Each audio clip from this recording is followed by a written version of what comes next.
Welcome students to the next video lecture of class 10th English chapter Boli NCERT book explanation. Have you seen her? Said Visambar to the friend next to him. She has pockmarks on her face. So what? You are not young either. Maybe, but if I am to marry her, her father must give me 5,000 rupees. Ramlal bent and placed his turban, his honor, at Visambar's feet. Do not humiliate me so. Take 2,000 rupees. No, 5,000 or we go back. Keep your daughter. Be a little considerate. Please, if you go back, I can never show my face in the village. Then out with 5,000.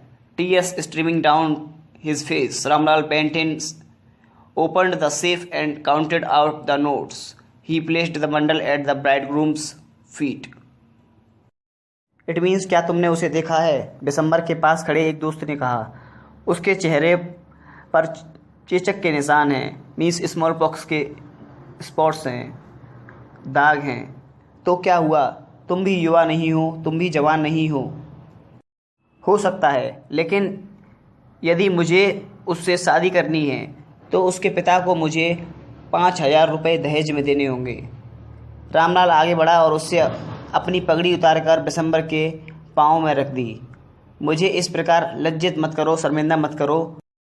2,000 रुपये ले लो, नहीं 5,000, अन्यथा हम घर चले जाएंगे। अपनी बेटी को घर में बैठा लो। मुझ पर तो कुछ रहम कीजिए कृपया। यदि अब आप चले जाएंगे तो मैं गांव में अपना चेहरा कभी नहीं दिखा पाऊंगा। तो फिर 5,000 रुपये निकालो। आंखों में आंसू लुढ़काते हुए रामलाल घर के अंदर गया। उसने तिजोरी खोली तो नोटों की गिनती की। उसने नोटों का बंडल दूल्हे के चरणों में रख दिया। On Visambar's greedy face appeared a triumphant smile. He had gambled and won. Give me the garland, he announced. Once again the veil was slipped back from the bride's face, but this time her eyes were not downcast. She was looking up, looking straight at her prospective husband, and in her eyes there was neither anger nor hate, only cold contempt. बिसंबर के लालची चेहरे पर मुस्कान आ गई थी। उसने जुआ खेला था और वह जीत गया था। मुझे जयमाला दो, उसने अनाउंस किया, घोषणा की। एक बार फिर से दुल्हन के चेहरे से घूंघट हटाया गया, लेकिन इस बार उसकी नज़र, उसकी दृष्टि नीचे झुकी हुई नहीं थी। वह ऊपर की ओर सीधी अपने होने वाले पति की ओर देख रही थी। उसकी आंखों में कोई गुस्सा या कोई घृणा नहीं थी, केवल ठंडी नफरत थी।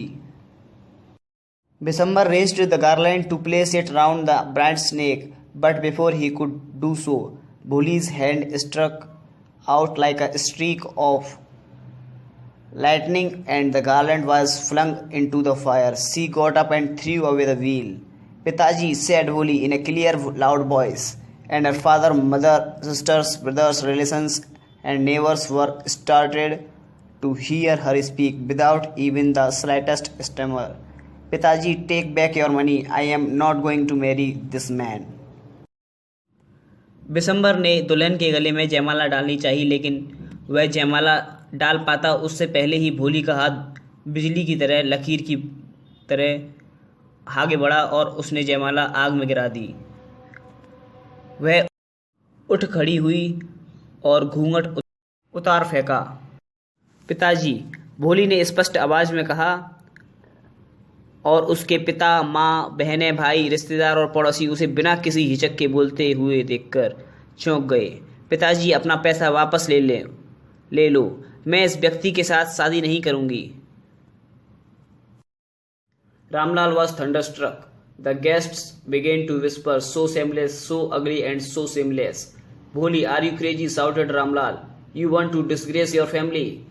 Have some regard for our izzat. For the sake of your izzat, said Bholi, I was willing to marry this lame old man. But I will not have such a mean, greedy and contemptible coward as my husband. I would not. What a shameless girl. We all thought she was a harmless dumb cow. Ramlal दंग रह गया। मेहमानों में फुसफुसाहट शुरू हो गई। इतनी बेशर्म, इतनी बदसूरत, इतनी बेशरम। भोली, क्या तुम पागल हो गई हो? रामलाल चिल्लाया। तुम अपने परिवार को बेइज्जत करना चाहती हो? क्या तुम्हें हमारी इज्जत का कोई ख्याल नहीं है? आपकी इज्जत के खातिर मैं इस लंगड़े बूढ़े आदमी से शादी करने के लिए तैयार हुई थी, लेकिन मैं अपने पति के रूप में ऐसे नीच, लोभी और घृणित कायर व्यक्ति को स्वीकार नहीं करूंगी। मैं नहीं करूंगी, मैं नहीं करूंगी। कितनी बेशर्म लड़की है। हम सबने सोचा कि यह एक निर्दोष गूंगी गाय है। Bolly turned violently on the old woman. Yes, auntie, you are right. You all thought I was a dumb driven cow. That's why you wanted to hand me over to this heartless creature. But now the dumb cow, the stammering fool, is speaking. Do you want to hear more? Bisambarnath, the grocer, started to go back with his party. The confused bandsman thought this was the end of the ceremony and struck up a closing song. Ramlal stood rooted to the ground, his head bowed low with the weight of grief and shame. The flames of the sacred fire slowly died down. Everyone was gone. Ramlal turned to Bholi and said, "But what about you? No one will ever marry you now. What shall we do with you?" It means भोली उस बूढ़ी औरत की ओर तेजी से मुड़ी। जी हाँ चाची जी, आप ठीक कहती हैं। आप सबने सोचा था कि मैं एक बेजुबान गाय हूँ। इसी कारण आप मुझे इस कठोर दिल वाले जीव को सौंप देना चाहती थी। अब ये गूंगी गाय जो हकलाती हुई मूर्ख थी बोल रही है। क्या आप और कुछ और सुनना चाहती हैं? विशंबरनाथ पंसारी अपनी पार्टी के साथ वापस जाने लगा। विचलित बैंड वालों ने सोचा कि अब विवाह संपन्न हो गया है, इसलिए उन्होंने विवाह समापन वाला जो लास्ट में सेरेमनी के लास्ट में जो गीत बजता है उसको बजाना शुरू कर दिया। रामलाल जैसे जमीन में गड़ गया था। उसका सिर दुख और शर्म से नीचे झुका हुआ था। पवित्र अग्नि की लौ धीरे धीरे बुझ गई। प्रत्येक व्यक्ति जा चुका था। रामलाल भोली की ओर मुड़ा और उसने पूछा, लेकिन तुम्हारा क्या होगा? अब कोई भी तुमसे शादी नहीं करेगा। हम तुम्हारा क्या करेंगे? And Sulekha said in a voice that was calm and steady, "Don't you worry, Pitaji. In your old age, I will serve you and mother, and I will teach in the same school where I learned so much. Isn't that right, ma'am?" The teacher had all along stood in a corner, watching the drama. "Yes, Bolly, of course," she replied, and in her smiling eyes was the light of a deep satisfaction that an artist feels when contemplating the completion of her masterpiece. और सुलेखा ने शांत और स्थिर स्वर में कहा, आप चिंता न करें पिताजी, आपके बुढ़ापे में मैं आपकी और माँ की सेवा करूंगी और उसी स्कूल में पढ़ाऊंगी जहाँ मैंने इतना सीखा है। क्या यह ठीक रहेगा मैडम श्रीमती जी?